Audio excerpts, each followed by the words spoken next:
So this species is the southern yellowjacket, also known as Vespula squamosa, and is by far one of the most aggressive yellowjacket species that I deal with here in PA.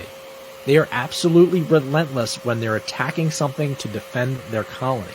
And with them being a subterranean yellowjacket species, no one knows they're there until they stumble upon the nest. Well, yellowjackets can't distinguish the difference between a threat and a non-threat, so everyone is treated like a threat. So with this particular client, they had dogs, and the dogs were running around the yard here and got attacked and stung, and I believe the homeowner got stung herself, so the yellowjackets had to go. Anytime that I'm dealing with a subterranean yellowjacket species, I try to get as much of the swarm out of the nest at the same time as possible right through the entranceway. So I set the nozzle kind of off to the side, so as the yellowjackets are coming out, they think it's safe, and they're thinking to attack, so they fly. The second they become airborne, they get sucked up right into the nozzle. It's pretty ingenious, if I do say so myself. So you'll notice here that every time I knocked on their front door, they kept coming out. They did not stop coming out. And I thought, okay, this next time I tap on the top of the ground, they'll be done. They won't come out anymore. And the second I did it, then more would come out, and more would come out. I mean, this colony was just massive. So I started to get just like, okay, I need to start digging this nest up. And obviously I couldn't keep the nozzle at the entranceway while also digging up the top of the nest. And I ended up getting stung.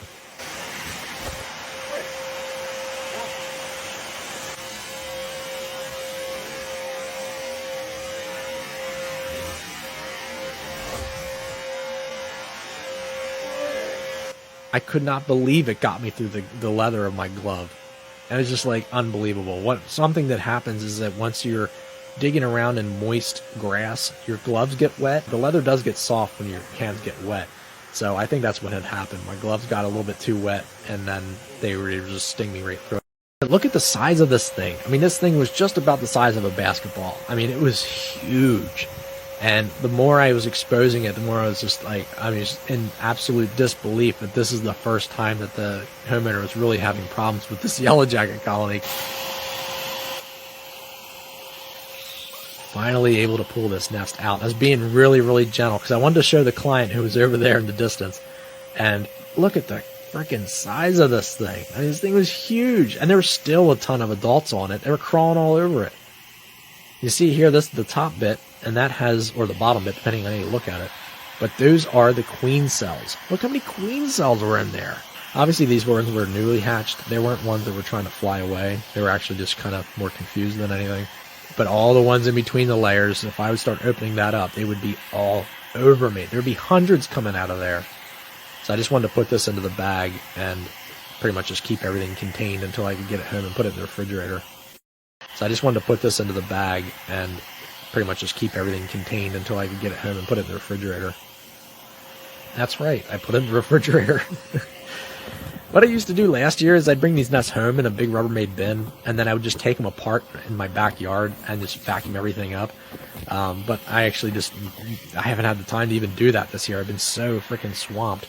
So what I do is I bring them all home into a bag, in different bags, and then I put them in my refrigerator so they die in the refrigerator. Which isn't a bad way to die. It's just like they would in the wintertime. So they just kind of slowly go into like a hibernation mode, and then they just die. So you look at the bottom here, look at all the stones, but there's not nearly as many big stones as like the normal yellowjacket nest removals when there's like big rocks and stuff. But that is a really, really good sized cavity. And that's a really, really good sized nest.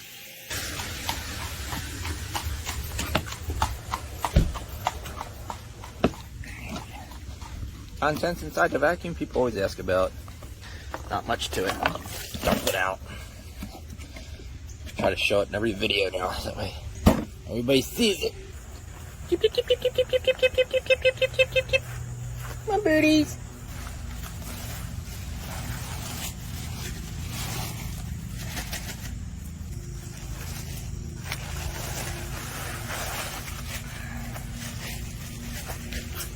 Hey, Ginger.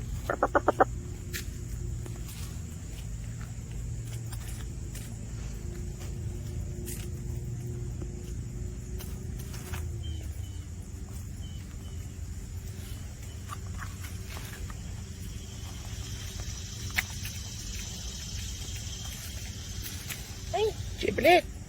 Hey, Gibblet.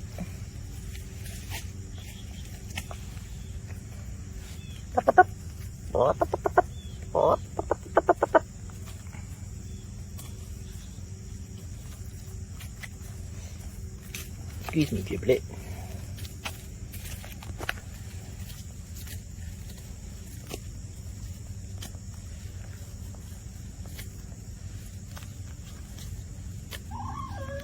Well, go lay your egg then.